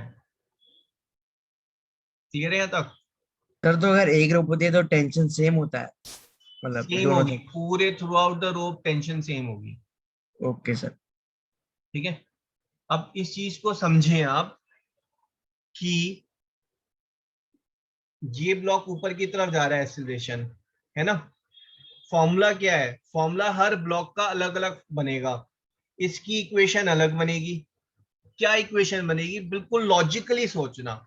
ये एक बॉक्स है, हवा में है बेटा, ये एक बॉक्स, इसके ऊपर दो फोर्स लग रहे हैं, एक ये ऊपर की तरफ लग रहा है, एक ये नीचे की तरफ लग रहा है, और ये ओवरऑल ऐसे ऊपर की तरफ जा रहा है। अगर ये ऊपर की तरफ जा रहा है तो पक्की बात है कि रिजल्टेंट फोर्स ऊपर की तरफ होगा, है ना। हमारा फॉर्मूला क्या है, हमारा फॉर्मूला है net force is equal to mass into acceleration. तो यहां पर मास 5 है, एक्सीलरेशन a है। ये किस वजह से है, क्योंकि इसके ऊपर बैलेंस नहीं अनबैलेंस फोर्स लग रहा है, तो यहां पर ऊपर की तरफ फोर्स ज्यादा होगा, इसीलिए ये ऊपर मूव कर रहा है। तो ओवरऑल फोर्स जो ऊपर है वो T है, बट नीचे वाला फोर्स 5G है, तो this is what is net force. ये मेरी इक्वेशन बन गई पहली। सिर्फ इतना सा जानना है आपको कि नेट फोर्स को इक्वेट करेंगे to get mass into acceleration. दूसरा, अगर मैं ब्लॉक देखूंगा, दूसरे ब्लॉक में नीचे की तरफ जा रहा है, ठीक है, तो mass into acceleration is equals to what, net force.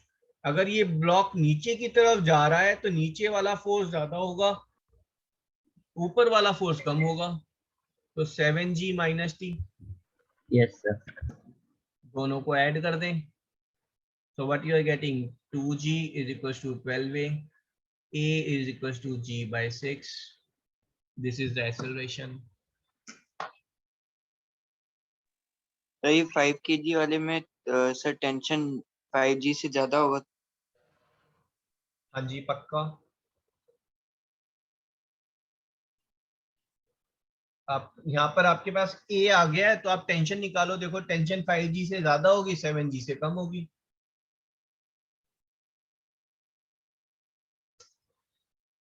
So रोप की जो टेंशन है that is considered as a force, कि वो एक फोर्स लग रहा है, रोप जो है उसके ऊपर फोर्स लगा रही है और ऊपर की तरफ लगा रही है दोनों केस में।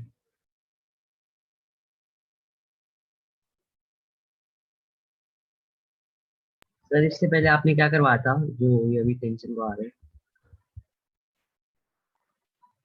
बस ये एक फॉर्मूला कराया था बेटा, okay sir. Velocity at the centre, है ना। सर टेंशन का फॉर्मूला करवाया है? टेंशन ये मैं फर्स्ट क्वेश्चन लिया है टेंशन पे। Okay sir. समझ में आया आपको। अगर मैं ये देखो, मैं एक और क्वेश्चन ले रहा हूँ और फिर मैं आपको एक बहुत अच्छे और वापस लॉजिकली उसको समझाऊंगा, ठीक है। ये सर ऊपर वाले क्वेश्चन में टेंशन जी की टर्म्स में आएगा? टेंशन आपका जी की टर्म्स में आएगा बेटा। सर यूनिट न्यूटन ही है ना? सर यूनिट क्या होगी? टेंशन की न्यूटन होगी।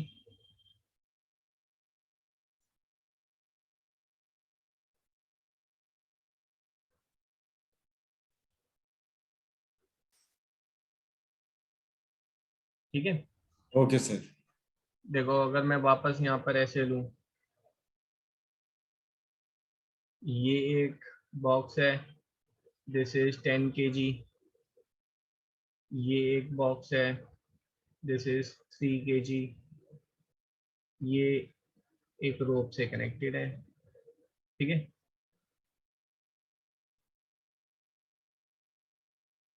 और मैंने इसको जो है इधर पुल किया, ठीक है, with a force of 20 Newton.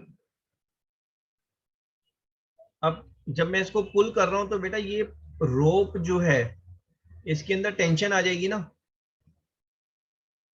आप समझ रहे हैं। और हर रोप का ना एक ब्रेकिंग स्ट्रेस होता है कि भाई रोप जो है ये 21 न्यूटन पर ब्रेक हो जाएगी, या 200 न्यूटन पर ब्रेक हो जाएगी, या 5000 न्यूटन फोर्स लगेगा तो ये ब्रेक हो जाएगी, ठीक है। भाई अगर आप एक कार को जो है धागे से खींचेंगे तो धागा टूट जाएगा ना, कार को मोटी रस्सी से खींचेंगे तो वो शायद नहीं टूटेगा। Somewhere between you may have dilemma कि थोड़ी सी पतली रस्सी ली है तो पता नहीं वो रस्सी टूटेगी या कार खींची जाएगी, है ना। तो उसकी कैलकुलेशन जो है वो फिजिक्स में आती है कैलकुलेशन कि भाई वो कार टूटेगी, रस्सी टूटेगी या कार खींची जाएगी, वो कैसे पता करेंगे। ठीक है, तो यहां पर जो है जब मैं 20 न्यूटन का फोर्स लगा रहा हूं, now what's happening is this,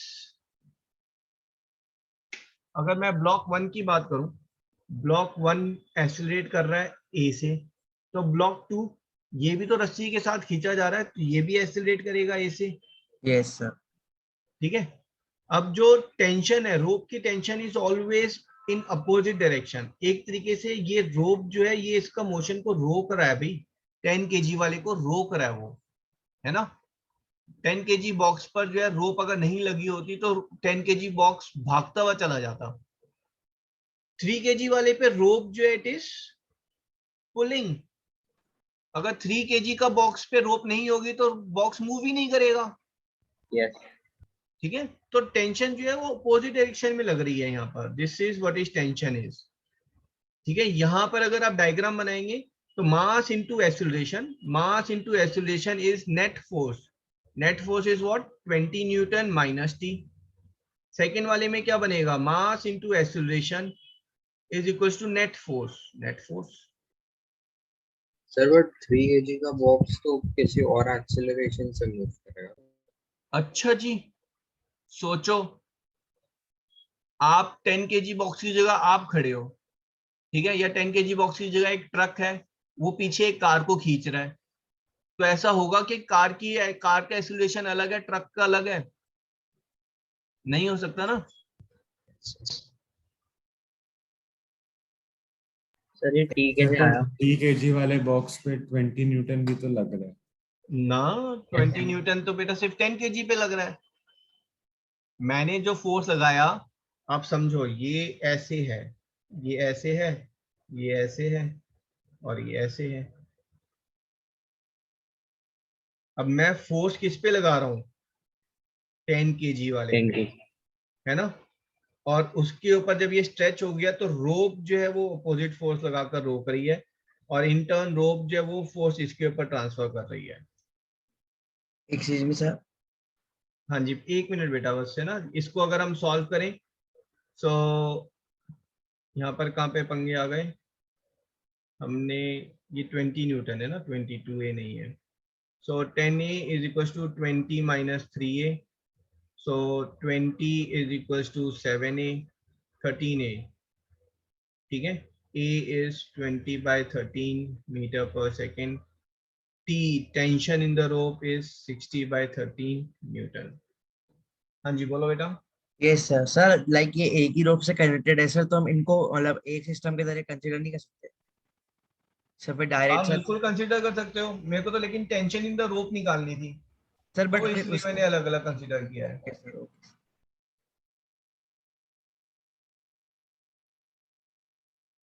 sir ये ए एक्सेलरेशन है हाँ जी, तो सर यूनिट्स मीटर पर सेकंड स्क्वायर नहीं होनी चाहिए? बिल्कुल होनी चाहिए। सर व्हाट इफ मैंने दोनों बॉक्स को साथ में करेक्ट कर दिया और कोई रोप नहीं लगाई, और फिर मैंने उसके आगे एक रोप लगाई और फिर मैं पुल कर रहा हूँ, और आखिर जो दूसरा बॉक्स है उसके पीछे भी मैंने रोप लगाया।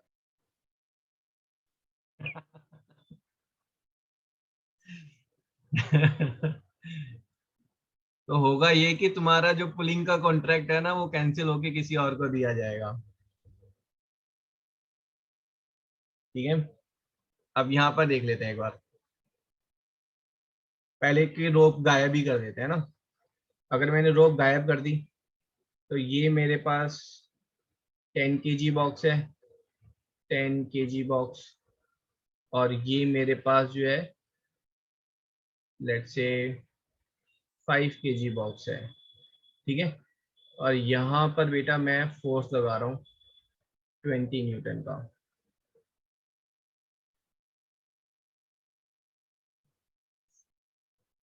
ठीक है, now what will happen is, मैं फोर्स 5 kg को लगाया, 5 kg ने 10 kg को लगाया, इन टर्न यहां पर कुछ फोर्स लगेगा, कहने का मतलब ये 10 kg वाला बॉक्स जो है अगर ये हल्का कार्टन हुआ तो 5 kg वाला अंदर नहीं घुस जाएगा इसके,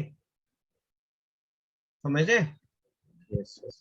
तो यहाँ पर जो है टेंशन की जगह there is a contact force is there. तो अगर 5 kg वाले का आप ब्लॉक डायग्राम देखेंगे तो 5 kg का जो ब्लॉक डायग्राम है कि मैंने इसके ऊपर 20 न्यूटन का फोर्स लगाया, ठीक है, और equal and opposite reaction 5 kg ने 10 kg पर लगाया फोर्स और 10 kg इन रिटर्न 5 kg पर फोर्स लगा रहा है। और ऐसे ही 10 kg वाले का अगर ब्लॉक डायग्राम देखेंगे तो उसके ऊपर कांटेक्ट फोर्स जो है वो 5 kg वाले ने लगाया और ये इस तरफ एक्सेलरेट हो रहा है, इस तरफ एक्सेलरेट हो रहा है। तो यहाँ पर जो हमारा होगा मास into acceleration is net force 20 minus F, और यहाँ जो बनेगा हमारा वो मास into acceleration is net force. तो टेंशन की जगह यहाँ पर कांटेक्ट फोर्स आ गया आपका। सर जो 10 kg 5 kg पे फोर्स लगाएगा वो कम होगा ना 5? नहीं, सेम होगा, इक्वल एंड अपोजिट रिएक्शन। जितना फोर्स 5 kg ने 10 पे लगाया उतना ही फोर्स 10 kg 5 पर लगाएगा, ठीक है। कहने का मतलब ये है अगर ये 5 kg है और ये 10 kg है तो अगर मैंने यहाँ से फोर्स लगाया तो ये 10 kg वाला जो है ये अंदर घुस जाएगा इसमें। सही, Yes, sir. छोटा वाला एफ कहाँ से आया? छोटा एफ जो है वो टेंशन की जगह अब यहाँ पर कॉन्टेक्ट फोर्स है, उस कॉन्टेक्ट फोर्स को हम छोटा एफ से डिनोट कर रहे हैं, ठीक है। जब आपने 5 kg वाले पे बॉक्स पे फोर्स लगाया बेटा तो इवेंचुअली 5 kg वाला जो है वो फोर्स ट्रांसफर, कुछ फोर्स जो है वो 10 kg पर लगाएगा, उसको हम कॉन्टेक्ट फोर्स बोलते हैं, ठीक है। 5 kg is applying on 10 kg, 10 kg वाला in return is applying back on 5 kg, this is contact force। Sir इसको पूरा 15 kg मास जैसा क्यों नहीं मान सकते? बिल्कुल मान के कर सकते हो, बट क्वेश्चन ये आता है कि how much is the contact force. अगर पूरा 15 kg मास मान के चलोगे तो आपके पास एक्सीलरेशन सेम आएगा जो इन दोनों इक्वेशन को सॉल्व करके आ रहा है, बट वो कॉन्टेक्ट फोर्स कहां से कैलकुलेट करोगे? Okay sir contact force F होगा ना इसमें? हाँ, स्मॉल एफ।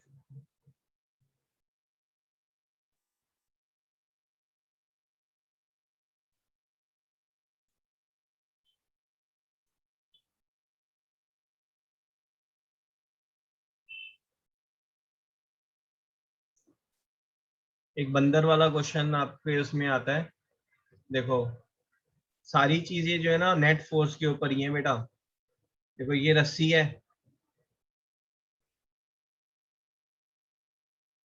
ठीक है, ये बंदर जो है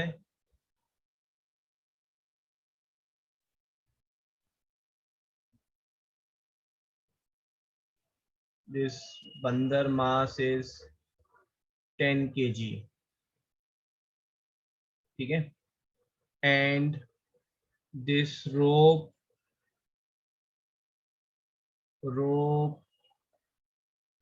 breaking strength is 120 Newton, take GS 10, ठीक है। Question is with what acceleration the monkey can climb on the rope so that rope will not break। अगर ये मोंकी रोप पर बहुत फास्ट, बहुत तेजी से चढ़ेगा तो रोप ब्रेक हो जाएगी, ठीक है। तो मैक्सिमम कितनी एक्सीलरेशन के साथ ये मोंकी जो है ये रोप पर चढ़ सकता है?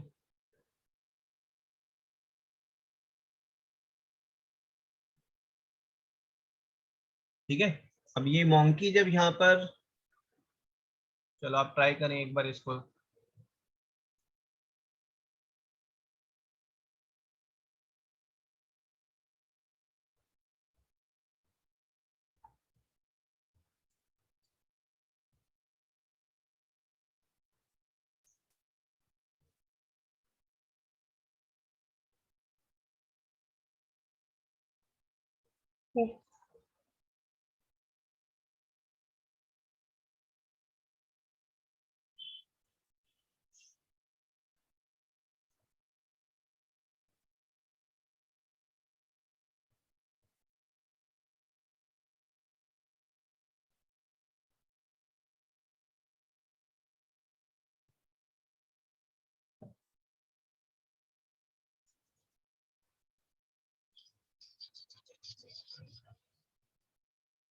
हाँ जी, देख लें एक बार।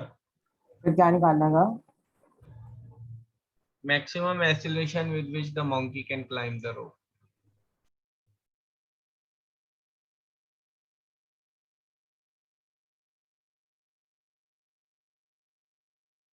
मेरा ठीक है। हाँ जी, सिद्धांत रेयान करेक्ट। ठीक है, तो यहाँ पर आप फोर्स देखेंगे बेटा, तो जो फोर्स है that is the tension in the rope is there, और इसको जो नीचे की तरफ जो mg लग रहा है प्लस ये ऊपर की तरफ ये एक्सेलरेट कर रहा है ना। तो mass into acceleration is t minus mg।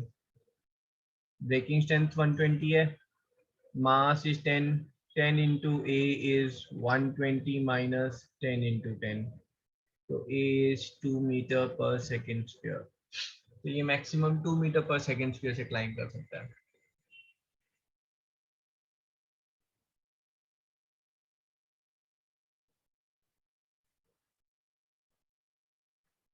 समझ में आया? यस सर नहीं आया। सर इसमें एक ही क्वेश्चन होगी? बस एक ही इक्वेशन बनेगी, कोई पुली वाला केस थोड़ा ना है यहाँ पर। सर, मैंने एफडीबी बना के करा था आपने सर, एफबीडी बनाकर। एफबीडी क्या है ये? सर मतलब एक डॉट ले लिया सर, बाकी नीचे की तरफ एमजी लग रहा है सर, मतलब हाँ, इक्वेशन नहीं लिखी सर, वो direct net force calculate direct करके। उसमें आ गया। हाँ ठीक है, ठीक है, और क्वेश्चन देख लेते हैं।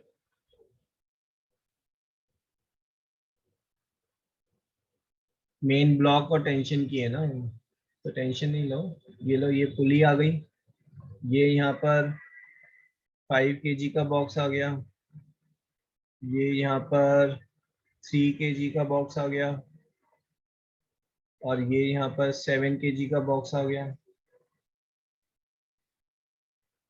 है ना। अब ये यहाँ पर जो है कितनी मोटी रस्सी लगाऊं, कहने का मतलब ये है कि रस्सी की कितनी ब्रेकिंग स्ट्रेंथ हो कि वो ब्रेक ना करे, है ना। ये जो चीज है ये मोशन में तो रहेगी, ठीक है। मोशन कैसा होगा, ऐसा नहीं है, आप अगर कंफ्यूज है तो आप इसको ऐसे भी ले सकते हैं कि इधर एक्सेलरेट करेगा और इधर ऐसे करेगा। सिर्फ क्या होगा, जब सॉल्व करेंगे तो एक्सेलरेशन नेगेटिव आ जाएगा आपका, ठीक है। तो यहाँ पर जो है मैं इजी रखते हुए, मेरे को क्योंकि क्लियरली है तो मुझे पता है कि ये यहाँ पर ऊपर की तरफ जाएगा, और ये यहाँ पर नीचे की तरफ जाएगा, और ये यहाँ पर नीचे की तरफ जाएगा। Agreed on this? Yes sir. Yes. Tension देख लो, ये वाली जो टेंशन है ना, ये रोप को ऊपर की तरफ पुल कर रही है, ये टेंशन ब्लॉक को नीचे जाने से रोक रही है, ये जो टेंशन है ये नीचे इसको खींच रही है, और ये टेंशन इसको ऊपर खींच रही है, ठीक है। अब इसकी इक्वेशन क्या बनेगी? तो T2 मास क्या है? T2 रोप दूसरी है तो टेंशन अलग हो गई, दोनों रोप में सेम टेंशन थोड़ा होगी। यस एक रोप जो कनेक्टेड है उसमें सेम टेंशन रहती है। तो मास इनटू एक्सीलरेशन ये किसके इक्वल होगा, बताओ बताओ। 7g T2 sir, minus T2 minus 7g। T2 minus 7. T2 minus 7g। मास इनटू एक्सीलरेशन किसके इक्वल होगा? सर वो 7g माइनस T2 नहीं होगा? हाँ 7g माइनस T2 होगा।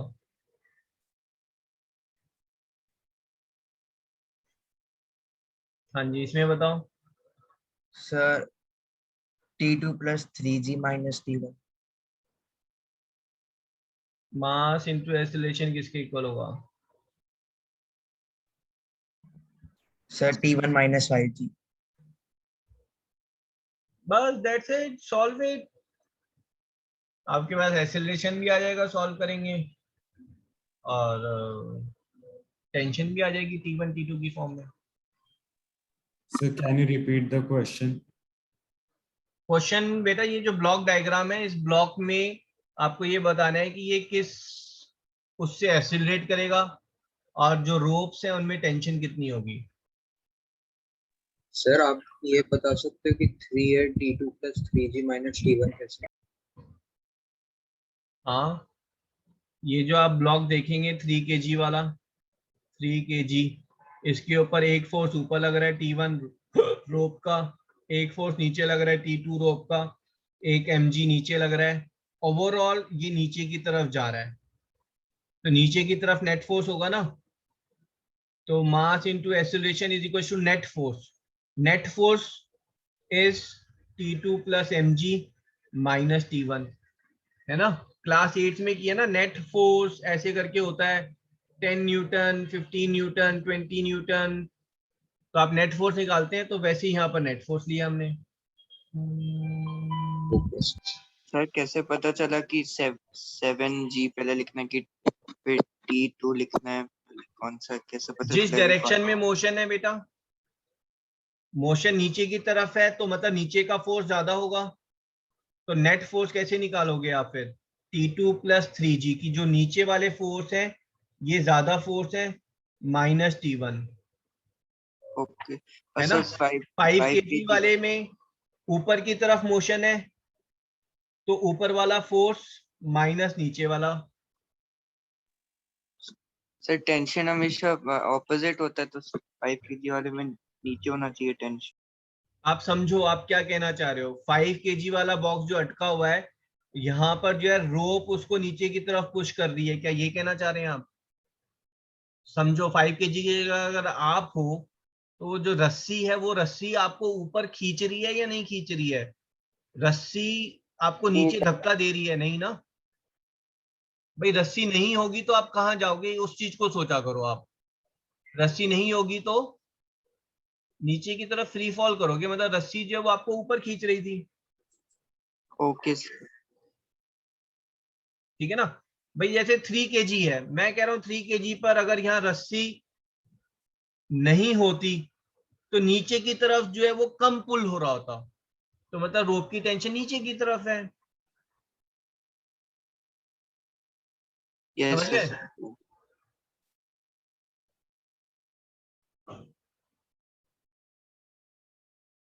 यस. अगर 7 kg की जगह 2 kg होता तो कैसे होता? तो ये सिस्टम बैलेंस होता, ये मूव ही नहीं कर रहा था. इसमें आप सॉल्व करते इक्वेशन तो a0 आ जाता. अगर आप ध्यान से देखेंगे तो आपके पास 3 इक्वेशन है, 3 वेरिएबल है, तो आप इनको मैनिपुलेट करके सॉल्व करेंगे तो आपके पास वैल्यू आएगी a की, T1 की और T2 की. ये आप 2 kg कर देंगे तो भी इक्वेशन यही बनेगी, a की वैल्यू जो है वो 0 आ जाएगी, T1 T2 जो है वो वैल्यू आप निकाल सकते हैं सॉल्व करके. सर पर अगर वो 7 की जगह 2 kg हो गया तो फिर T2 रोप का भी वेट काउंट होगा. हाँ, वो टेंशन कम हो जाएगी उस हिसाब से ना. बट आप ये समझे ना, पुली में एक तरफ 5 kg है, दूसरी तरफ 5 kg है, तो मास मूव ही क्यों करेगा? मूव ही नहीं करेगा मास. सर हम रोप का मास नहीं काउंट करते. नहीं, इसमें रोप का मास काउंट नहीं होता. आप 11th में जाएंगे और 11th में IIT के लिए पढ़ेंगे तो वहां पर रोप का मास काउंट होता है. मतलब रोप का मास हर क्वेश्चन में नहीं होता, उसमें आपको 1% ऐसे क्वेश्चन मिलेंगे जहां रोप का मास गिवन होगा and then you have to work on it. तो उसमें फिर सेंटर ऑफ मास के कॉन्सेप्ट लगेंगे, तो वो तो that's beyond your knowledge level presently. Sir तो वो क्वेश्चन में गिवन होता है कि ये मासलेस स्ट्रिंग है या फिर मास है? ना ना ना ना, गिवन नहीं है मतलब मास नहीं लेना है, खत्म. ओके. ऐसे आप फ्रिक्शन नहीं ले रहे हैं ना, हर क्वेश्चन में लिखा नहीं होगा फ्रिक्शनलेस सरफेस और ये वो ना. फ्रिक्शन गिवन नहीं है मींस फ्रिक्शन नहीं है.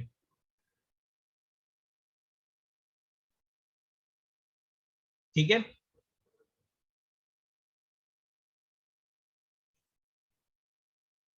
यस. Yes sir. अब यहीं पर एक लिफ्ट का क्वेश्चन आता है ना, आप लोग बहुत कंफ्यूज रहते हैं लिफ्ट के क्वेश्चन में. ये लिफ्ट है,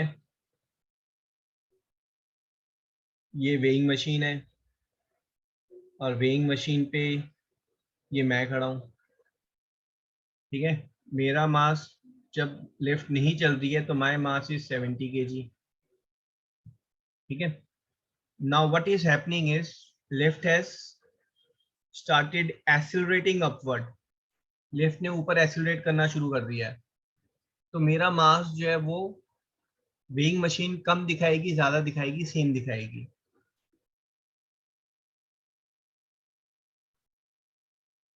सर ज्यादा दिखाएगी। हाँ जी, एक बार सोच लें सर आप। मास तो सेम रहेगा ना? मास सेम है, बट वेइंग मशीन जब मास दिखाती है तो वो वेट को मास में कन्वर्ट करके दिखाती है।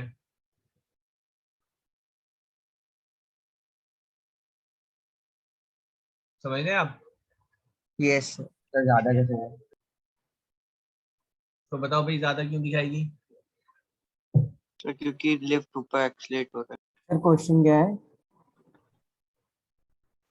क्वेश्चन ये है कि ये वेइंग मशीन जो है ये अगर लिफ्ट ऊपर की तरफ जा रही है तो ये वेइंग मशीन जो है ये कितना वेट दिखाएगी? तो ज्यादा दिखाइए। ज्यादा दिखाएगी तो कितना दिखाएगी? क्वेश्चन अभी है कि how much weight it will show. Okay sir. Sir बहुत थोड़ा सा ज्यादा होगा। बहुत थोड़ा सा ज्यादा होगा। और क्यों होगा, है ना? I am looking for the logic कि भी ऐसा क्यों होगा। सर जो नॉर्मल फोर्स है वो बढ़ जाएगा। भाई लिफ्ट अगर एक्सेलरेट हो रही सर है तो वो इसका, हाँ जी बोलो। सर जो नीचे जी लग रहा है और जो ए है उनका डिफरेंस की वजह से। ओके, जब लिफ्ट ऊपर एक्सेलरेट कर रही है तो मैं भी तो ऊपर एक्सेलरेट कर रहा हूँ ना। I am also accelerating up. Agreed on this? Yes. और mass into acceleration, mass into acceleration is net force. 1 minute.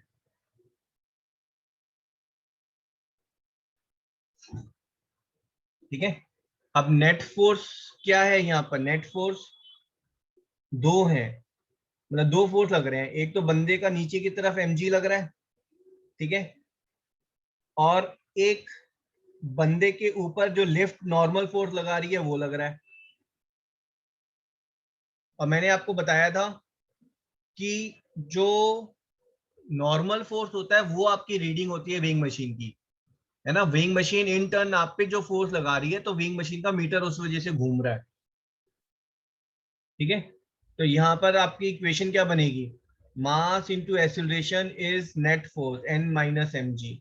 तो जो आपका नॉर्मल फोर्स है जो वेइंग मशीन ने आपका लगाया, that is M A plus M G, and this is m of a plus जी।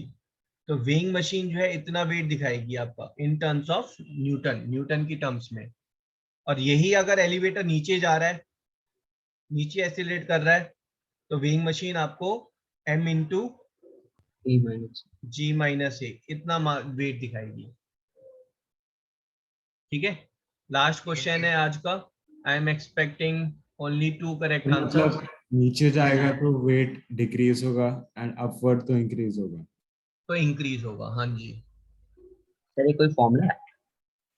हाँ, इसको लिख लें, आप इसको ऐसे लिख लें, elevator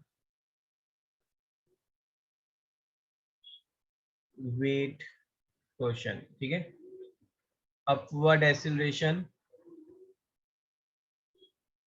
net weight is m into a plus g, downward acceleration net weight is m into g minus a।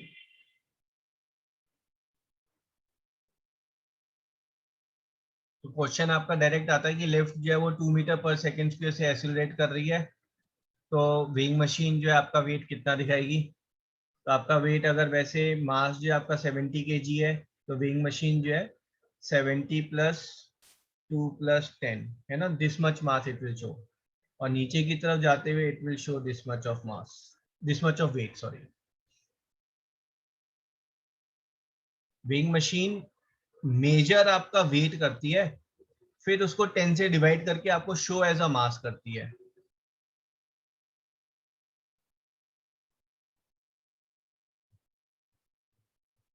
Okay.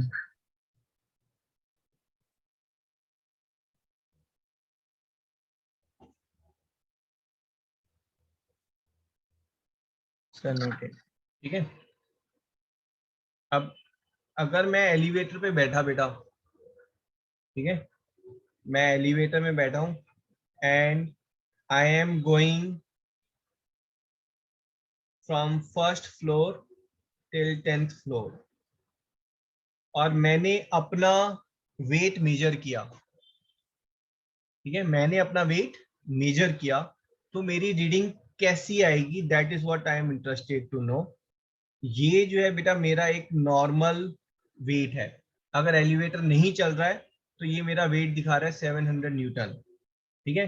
First floor पर जैसे ही मैंने अप का बटन दबाया, नाउ मेरा वेट जो है वो कैसे फ्लक्चुएट करेगा वेइंग मशीन पर, मैं उस चीज में इंटरेस्टेड हूँ। सर आपको ग्राफ बना के व्हाट्सएप पे सेंड करना है। ग्राफ बनाकर मत करो, मैं आपको यहाँ पर ऑप्शन दे देता हूँ। सर एक चीज पूछनी है, हाँ जी। सर आप हर फ्लोर पे रुक रहे हो? नहीं, सीधा 10th फ्लोर पर रुकूंगा मैं। सर यूनिफॉर्म एक्सीलरेशन है। जो नॉर्मल लिफ्ट होती है ना, यूनिफॉर्म एक्सीलरेट होती है। सर जो 7 नॉर्मल लिफ्ट का है केस है ना, वही है। It will increase and then decrease, it will increase throughout, it will increase and then stagnant at the increase and then decrease, it will increase and decrease to normal and then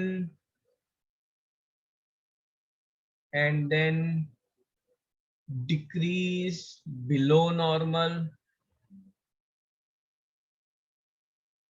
and increase to normal।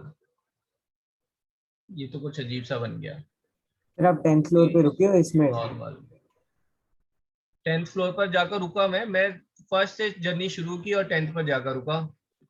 Increase throughout and sudden and very sharp decrease at the end. Sir 700 newton first floor पर आपका weight. हाँ जी। Sir A part में increase and decrease to normal. हाँ जी।